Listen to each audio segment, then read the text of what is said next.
அமைச்சரை நம்பி காரை வழிமறித்த 2 மாற்றுத்திறனாளிகள்.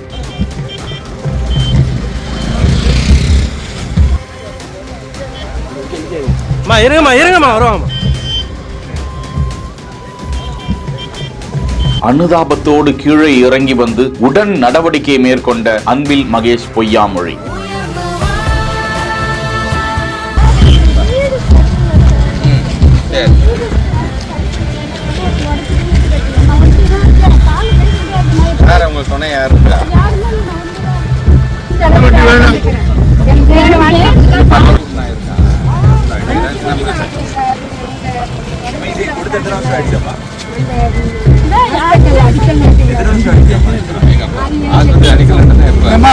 நாளைக்கு இந்த வண்டியை வேலை பார்த்து கொடுக்கறதுக்கு நாங்க ஏற்பாடு பண்ணிடுறோம். புது வண்டி வரும்போது கலெக்டர் கொடுத்துருவார். நாளைக்கு பஞ்சாயத்து பஞ்சாயத்து இல்லையாப்பா, பஞ்சாயத்து அது கலெக்டர் பண்ணிடுவாங்க. 10 வருஷம் ஆகுமா? 10 வருஷத்துக்கு தான் அடுத்த வண்டி. பட் இது அட்லீஸ்ட் ரிப்பேர் பார்த்து கொடுத்து